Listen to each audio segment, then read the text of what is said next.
अस्सलामु अलैकुम दोस्तों। आज 21वीं सदी में साइंस और टेक्नोलॉजी की तरक्की की बदौलत इंसान वो कुछ हासिल कर चुका है जो कि शायद इसने पहले कभी हासिल नहीं किया था।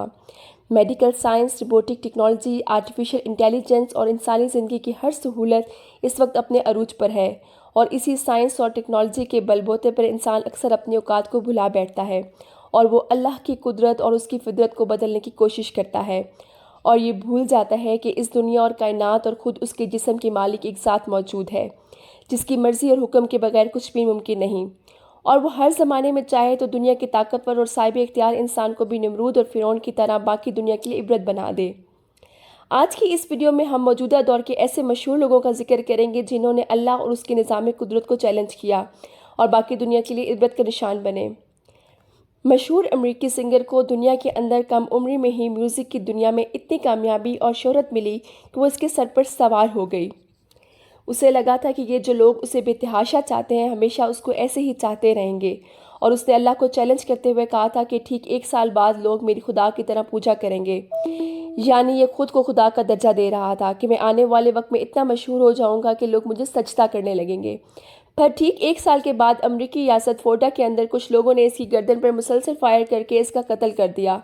और हैरत की बात तो ये है कि ये कोई कत्ल की वारदात तो थी ही नहीं बल्कि डकैती की वारदात थी जिसके अंदर कत्ल के चांसेस बहुत ही कम होते हैं। पर इसके बाद क्या हुआ? हमेशा तो क्या लोग कुछ ही दिन के अंदर इसका गम मनाकर इसको भूल गए और किसी नए की तलाश में लग गए और यूँ अल्लाह ने इस शख्स को हमेशा के लिए इबरत का निशान बना दिया। अपने टाइम में दुनिया का सबसे लग्जूरियस और एडवांस टाइटैनिक के मालिक ने अपनी इस ईजाद पर अल्लाह को चैलेंज करते हुए कहा था कि ये इतनी एडवांस टेक्नोलॉजी के साथ है कि इसे अब खुदा भी चाहे तो नहीं डुबो सकता। और उसके बाद दुनिया ने देखा कि 882 फुट लंबा और 175 फुट ऊंचा ये शिप 14 अप्रैल 1912 में नॉर्थ अटलांटिक ओशन के अंदर एक बड़े आइसबर्ग से टकराकर 2 टुकड़े हो गया और अपने साथ 1500 से ज़ायद लोगों की जान ले गया।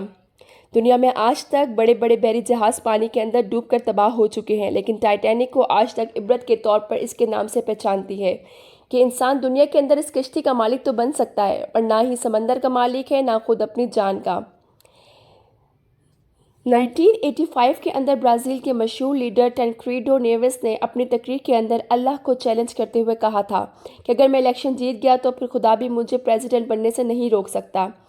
ब्राज़ील में 1964 से 1985 तक मिलिट्री डिक्टेटरशिप थी, यानी आर्मी ने मुल्क पर कब्जा किया हुआ था और 1985 के अंदर ये शख्स ऑफिशियली तौर पर इलेक्शन जीतकर प्राइम मिनिस्टर बनने ही वाला था। लेकिन कुछ ही दिन पहले अपनी कामयाबी के 40वें दिन इंतहाई ख़तरनाक किस्म के इन्फेक्शन की वजह से इसकी अचानक मौत हो गई और इसका ये दावा धरा का धरा रह गया। काजूज़ा 1985 की दिहाई में ब्राज़ील का एक बहुत ही मशहूर सिंगर था। दौलत और शोहरत का नशा जब इसके सर पर सवार होकर लिमिट क्रॉस करने लगा तो उसने म्यूज़िकल सेट के अंदर सिगरेट का धुआं उड़ाते हुए बड़े तकब्बुर से कहा, खुदा ये धुआं तुम्हारे लिए है, यानी अल्लाह की तौहीन करने की कोशिश की कि मैं खुदा को कुछ भी नहीं समझता और ना ही उस पर यकीन रखता हूँ। ये सब कामयाबियाँ मैंने खुद हासिल की हैं। उसका नतीजा ये हुआ कि सिर्फ 32 साल की उम्र में 1990 में एड्स की वजह से इसकी मौत हो गई।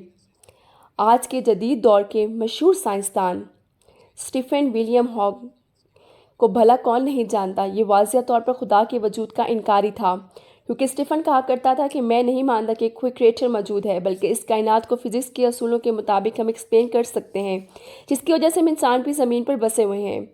अपनी किताब a brief history of time में कहता है कि उस कायनात की बनावट को समझने लिए किसी खुदा, किसी क्रिएटर की कोई ज़रूरत नहीं।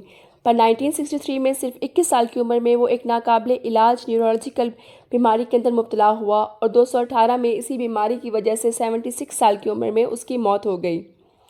मगर अगर आप दुनिया के मशहूर तरीन यूट्यूबर्स में से एक मिस्टर बीस्ट की वीडियो देखते हैं तो यकीनन इस लड़के को ज़रूर पहचानते होंगे, जो तकरीबन मिस्टर बीस्ट की हर एक वीडियो के अंदर मौजूद होता था।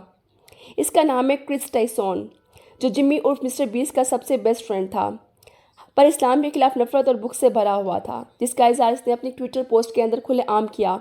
उसका कहना था कि इस्लाम बहुत ही एक बैकवर्ड और जाहिलाना किस्म का मज़हब है, जहाँ पर इंसान और ख़ास तौर पर औरतों की कोई इज्जत नहीं, ना ही उनके कोई हकूक़ हैं।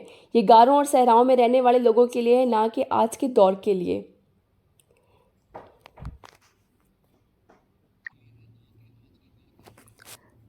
अपनी इस इस्लाम दुश्मनी और तौहीन के بعد اللہ نے اس کا ایسا عبرتناک انجام کیا کہ سوچ کر بھی آپ کانوں کو ہاتھ لگائیں گے، کیونکہ اپنے کھلے عام اسلام مخالف بیانات کی وجہ سے پوری دنیا کے مسلمانوں نے کھل کر اسے کرٹیسائز کیا، جس کے بعد جمی نے اسے اپنی ویڈیوز میں لینا بند کر دیا۔ اس کی ایک بیوی اور بچہ تھا، اس کی بیوی اس کو چھوڑ کر چلی گئی۔ یہی نہیں بلکہ اس شخص نے اپنی سرجری کروا کے خود کو مرد سے عورت کے اندر بدلوا لیا۔ یوں اللہ نے اس کو ایسی ذلت دی کہ آج انٹرنیٹ کی دنیا میں سب سے زیادہ نفرت کیے جانے والے لوگوں میں سے یہ ایک ہے۔ مشہور امریکی کینیڈین سنگر جسٹن بائبر کو کون نہیں جانتا؟ یہ بچپن سے ہی میوزک انڈسٹری کے اندر رہ کر پوری دنیا میں اپنی اچھی خاصی شہرت رکھتا تھا۔ جب اس کی شہرت کا نشہ سر پر سوار ہونے لگا تو اسلام دشمنی کے اندر اس نے کچھ ہی عرصہ پہلے ایک کنسرٹ میں انٹری کے وقت سر پر اسکارف پہن کر نہ صرف گانے گائے بلکہ ڈانس کر کے حجاب اور اسلام کا مذاق اڑایا۔ اس وقت اس کی عمر صرف 28 سال ہے۔ اس کنسرٹ کے کچھ ہی عرصے بعد ایک صبح اچانک اس کے اٹھ کر دیکھا تو اس کے چہرے کی ایک سائڈ بالکل پیرالائز تھی۔ یہ نہ ہی اپنی آنکھ کو جھپکا سکتا تھا اور نہ ہی ٹھیک سے بول سکتا تھا، کیونکہ ایک وائرس نے اس کے چہرے کی نرو پر اٹیک کیا تھا جو جوانی میں ہوا۔ بالکل ناممکن سی بات تھی، پر اللہ نے اس کے چھوٹے سے فالج کے ذریعے یہ وارننگ دی کہ سدھر جاؤ، ورنہ جو اللہ تمہاری یہ حالت کر سکتا ہے جس کے سامنے تم بے بس ہو جاؤ، اس کے سامنے تمہیں نشان عبرت بنانا بھی کوئی مشکل نہیں۔ اور آخر میں اپنے میوزک کی وجہ سے کروڑوں انسانوں پر اپنا اثر و رسوخ چھوڑنے والے مائیکل جیکسن کو بھلا کون بھول سکتا ہے؟ انسانی تاریخ میں کوئی بھی سنگر اتنی شہرت حاصل نہیں کر سکا جتنی اس کو حاصل ہوئی، اور جہاں جہاں یہ جاتا وہاں کے روڈ مال ہجوم سے بلاک ہو جاتے، لوگ اسے کنسرٹ میں اس کو دیکھ کر بیہوش ہو جاتے، لوگ اس کے دیوانے تھے۔ مائیکل جیکسن کا دعویٰ تھا کہ موت کو شکست دے کر 150 سال تک زندہ رہ کر دکھائے گا، اور اس مقصد کے لیے اس نے گلوز کے ذریعے لوگوں سے ملنا شروع کیا تاکہ جراثیم سے بچ سکے۔ وہ خاص قسم کے آکسیجن سلنڈر کے اندر سوتا، اسے چیک کرنے کے لیے ڈاکٹرز کی ایک ٹیم ہر وقت تیار رہتی جن کے پاس انسانی آرگن بھی موجود رہتے تاکہ ایمرجنسی کی صورت میں مائیکل جیکسن کو بچا سکیں۔ کئی سرجریوں اور احتیاطوں کے باوجود صرف 47 سال کی عمر میں، یعنی اس عمر میں جس میں ایک عام انسان بھی قدرتی طور پر عموماً نہیں مرتا، مائیکل جیکسن کا قابل رحم حالت میں دنیا سے چلا گیا، اور اسے چاہنے والے لوگ جو کہ اسے دیکھنے کے لیے ایک وقت میں تڑپتے تھے آج آہستہ آہستہ اس کو بھلا چکے ہیں، کیونکہ ہمیشہ کے لیے قائم رہنے والی، ہمیشہ زندہ رہنے والی، سب کچھ جاننے والی اور سب سے طاقتور ذات صرف اور صرف اللہ کی ذات ہے۔ اللہ تعالیٰ ہمیں سمجھنے کی اور نیک عمل کرنے کی توفیق عطا فرمائے، آمین۔